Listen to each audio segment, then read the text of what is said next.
Joshua Sazon is a fixture on the Iowa City Coralville theater scene, has been with us for many years as an actor, director, and cabaret performer. Probably best known for having played the King in The King and I a few years ago, for having directed A Christmas Carol a couple of years ago, a show in which I had the honor of playing Scrooge. Josh, you're best known around here as an actor and as a director, so maybe you could tell me a little about any theater projects that you are involved in right now or will be in the near future. Well, right now, most of my projects are directorial projects. I am directing a production of Agnes of God for the Iowa City Community Theater. They're celebrating their 60th season.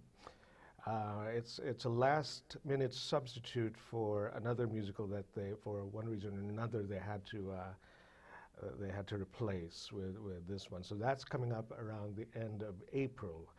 The next thing that I have lined up is a concert production of South Pacific, and this is for the Oak Knoll Retirement Center, which is celebrating its 70th anniversary this year. And that will go up sometime late August.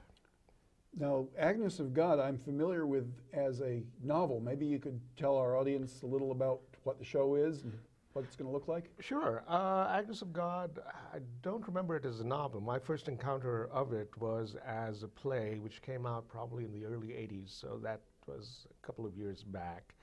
It's basically a story about a nun who is discovered in her convent cell having given birth and strangled a child. And she's brought to the psychiatrist to determine whether or not she is insane or whether she's innocent. And this is a straight play or a musical? Oh, gosh. It would be fun to do this as a musical, but no, this is not a musical. This is a straight play. Only 3 characters are in it. You have the psychiatrist, you have Agnes, the young nun, and you have the Mother Superior. So it's the plot may seem rather sensationalistic, but honestly, it's also a nice discussion, examination of the roles of science and religious faith and belief and how that intermingles with each other. So in that sense, it has some intellectual heft to it, I would think. And you just recently completed a production of Sweeney Todd, speaking of gory, morbid shows. Oh, heavens. Well, that was for Valentine's Day, because really nothing says Valentine's Day than mounting a production of Sweeney Todd. That was a concert production that was done by City Circle of Coralville, went up at the Coralville Performing Arts Center. It was as I said, it was a concert production, so minimal set, minimal costumes, but it still was very effective and people seem to like it very much. Now, you do a lot of directing both of straight plays and musicals. Could you tell us a little about what all goes into directing a show? How do you start? Well, they ask you to start with. Occasionally, at the start of the season, at least with the community theaters in the area, you are invited to come in to their artistic board, the people who make the artistic directors, to pitch for a show. Or sometimes they will just ask you to do a show that they have picked for the season. That's also happened a couple of times. From there, depending on the theater group, you get to pick your design team. So you pick your stage manager, you pick your set designer, lighting designer. If it's a musical, you have your musical director and your choreographer. So you assemble that, and given that community theater in the area really doesn't pay, I mean, these guys are doing it out of the bottom of their hearts. So you might want to do that fairly early on. Once you have that down, then you start casting.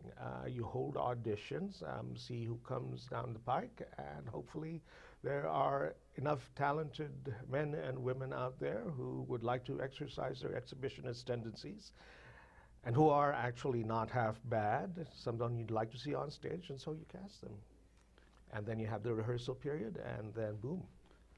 And how did you learn how to be a director? You learn by doing. You learn by doing. Especially in community theater, you really are not just a director, you're practically your own producer. You get to pick the design team, and you have to actually scout around for a design team, and your personal, and your music director, and your stage manager, and so forth. And sometimes you have to procure actors if not enough people show up to the auditions, correct? There is that as well. Although that is pretty much par for the course. I got into directing in this town after having done on-stage work for a couple of years. And I hate to put it this way, but somewhere down the line I thought, could do as well as that, if not better. So I gave my name out and got to direct, and really have been fairly consistent about doing it for the last couple of years. When did you come to Iowa City? Came in 1999. And do you have another occupation aside from actor-director, or do you pretty much make your living off of that? Oh, God, no. I stare in front of a computer most of the day, and that's how I earn my keep. Really, being able to do the theater stuff allows me to interact with people past the computer, I would say. You were born, I believe, in the Philippines? Yes, I was. Where exactly? In Manila. Okay. And you grew up there, or you grew up in the States? I grew up there, came out here about 17, when I was 17, and pretty much shuttled back and forth for a couple of years, and then just decided to stay on here. And was acting your métier for pretty much all of your life? God, no. I got into acting when I was in high school, and the big reason for that was that it was either acting or back in the Philippines they used to have military classes where you pretty much just marched around the field in the midday sun. Okay, I think I would act also. Yes. If that was the choice. Now, what are some of the differences that you have discovered between directing professional actors and directing volunteer actors such as we have here? Well, professional actors actually get paid.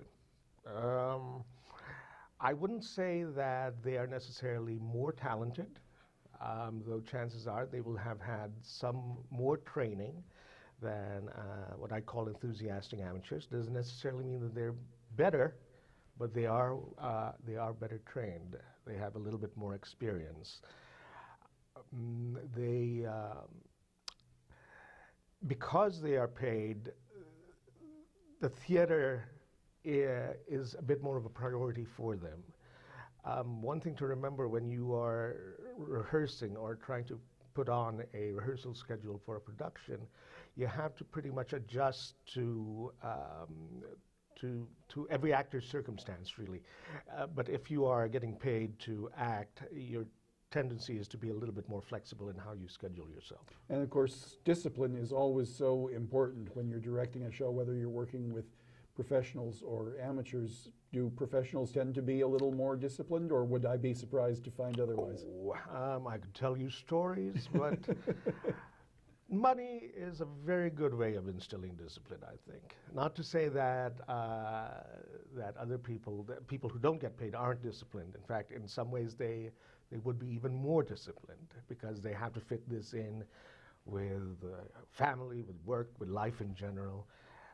Professional actors, as I said, have this more as a priority for them because they are professional. They do this for a living. And what are some of your very favorite shows to direct? The type of shows, you mean? Type of shows and then specific shows. Oh, heavens. Well, I have done in this town mostly musicals, so I guess I have an affinity for them. I do like them. I do like directing classic musicals, musicals of the 40s, 50s, 60s, Rodgers and Hammerstein, Lerner and Loewe, stuff that most people feel are a little bit old-fashioned, but I think that musically it does have its merits. And they obviously have legs, they're still around. They are still around. Dramatically is where it gets interesting. these are older plays, and there are older musical conventions.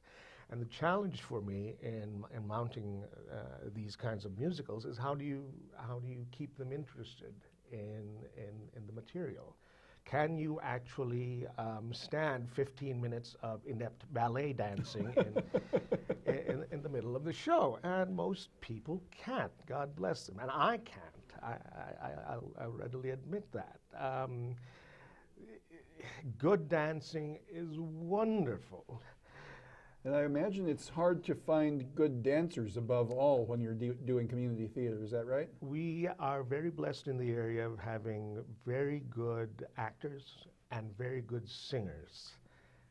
Dancing, a little bit more difficult to come by. So that's a challenge. How do you make something like that work? And as I said, not just those hideous dance breaks, but also the plays themselves. They are a little bit old-fashioned. Take something like Carousel, which most people think of as a, I don't know, a romance. But a controversial romance. Yes, a romance with wife beating, basically. Yeah. There's issues such as spousal abuse that might not go over so well in the modern. Nor market. should it. But I think that is part of it. That is certainly part and parcel of the entire package. But that's not all of it. And the challenge of staging something like that is how do you deal with that? How do you deal with that elephant in the room? Back in 46, when Carousel first came out, yes, it's not in good form to beat your wife, but I wouldn't say it was more acceptable. It wasn't more acceptable, but it was more accepted that this sort of thing happened. Right. And nowadays we're supposed to be horrified that Yes. it happens at all, you know. And you should be horrified. You should be, in fairness, you should you be can't horrified. mention it. It's the elephant in the room, and how do you deal with that? And that is the challenge of directing something like that. And then I remember I had the great honor of being directed by you in a production of The Fantastics. And those of us who have been around a while remember that at one time there was a dance scene in the middle of that show called The Rape Ballet. And they speak rather jokingly about rape in the original script. And of course, those words had to be modified a little bit for modern audiences. Well, the connotation is much different these days. And actually, I'm rather glad, I was rather pleased at how that eventually ended up. That evolved over time. The Fantastics came out in 1960, and a couple of years after that, they realized that they had this problem with this song about rape, which is an absolutely funny song, actually. But so they substituted another song which was not as good. What they eventually ended up with was basically rewriting some of the lyrics. So it's actually, I think it's rather effective these days. Yeah, the first time I saw that show was in 1970 when I was a teenager. Mm-hmm. And it was a high school production performed by high school kids for high school kids. And I remember they went with the original lyrics and all that. It was very politically incorrect. Right. But you know, these were mature kids. They could handle it. Yep. But you can't do that these days. 1970s, far away from today. So, you know, the meanings change, I guess. I suppose can't so. fault them for it. What is the most challenging show that you've ever done? Ooh. Either as an actor or as a director. As an actor, probably the most challenging, believe it or not, was a Neil Simon comedy, where I pretty much had to stay on stage for the entire show. It was called The Last of the Red Hot Lovers. Oh, sure. This was about maybe 4 years ago, maybe close to 5 now. It was a 3-act play, and basically it was about a businessman who tried to have an affair with 3 different women. So it was essentially 3 separate 1-act plays, the same premise, same guy, different women, and hilarity supposedly ensued. It was a nice challenge, not only just because of having to remember all the lines, but just trying to get the humor out of it, certainly, but also get the truth out of it. Not just. I won't say that that play is necessarily Neil Simon's best. It really isn't. But the challenge for me in that particular play was playing the humor and also playing the truth of it. I didn't want it to just make it a joke. And were you satisfied with it? Was it a satisfying show? It was. It was. I can't say it was terribly well attended, but those who did go there actually seemed to enjoy themselves. I had one of the most harrowing experiences on stage that I've ever had. Played against this absolutely lovely young woman who, during one show, had the temerity to jump a couple of pages, which happens. It does happen. It does. Which was not necessarily the worst part. I was, okay, so we jump a couple of pages, fine. I mean, the character was supposed to be scatterbrained anyway. It was sort of a stream of consciousness kind of thing almost. So you just go along with it. Then she decided to jump back. Oh, yeah. A couple of pages. I have experienced that as an actor myself when the person I'm playing opposite does that very same trick. And that happened about 2 or 3 times. Oh, no. I can't say she was happy with the final result. I can't say I was happy with the final result. But, time flies. But you do learn how to fake those things, fake your way through those things, don't you? Oh, yeah. No, the magic of live theater. What can I say? Absolutely. And that's one of the fun parts, I think, of being an actor is when you are faced all of a sudden with some mammoth mistake on the part of somebody else, and you have to get in there and fix it so that the audience doesn't know that it's going on.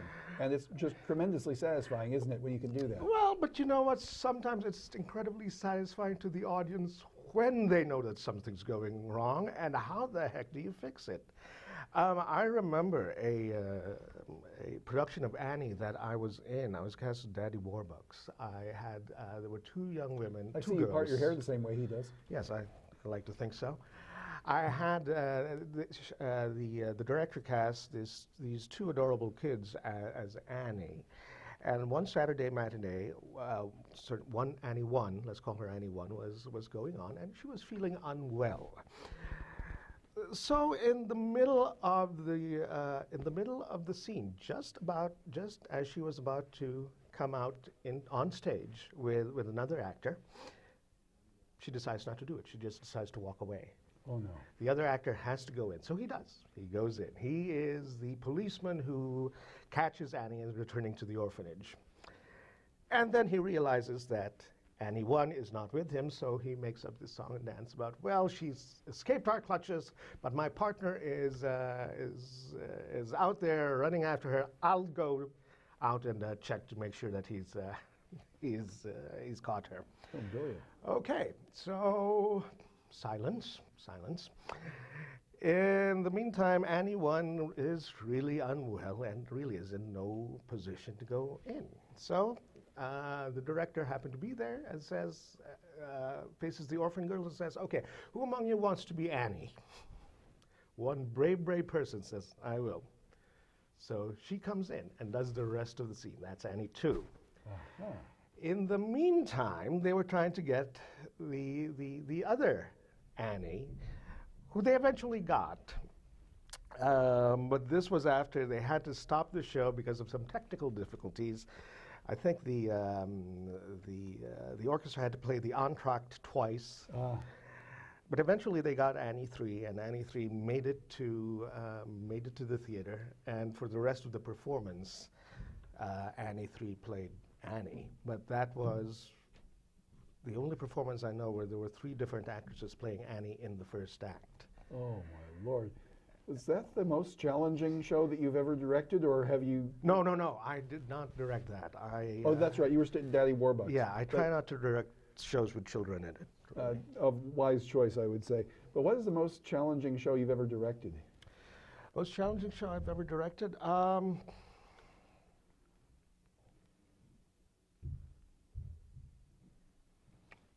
It's hard to say. It's really hard to say. Well, we can come back to that if you'd like. Are there certain directors that you particularly admire, and do you pattern yourself after any particular directors? I hate to say it, but I'm not familiar enough with theater directors. I mean, I know of them. I've read up on them. I know their works, but I don't necessarily think that but I really haven't seen their work to fully appreciate it and to fully grasp how they do it. All right, then when you are casting a play, when you're doing the audition thing, what do you look for in an actor when you're casting a play? Well, essentially whether they fit the part or not. And that's terribly subjective. At the end of the day, that is terribly, terribly subjective. And I never really quite appreciated that as an actor. As an actor, I have to say that it's been a joy to be doing theater in this town, if only because I get cast.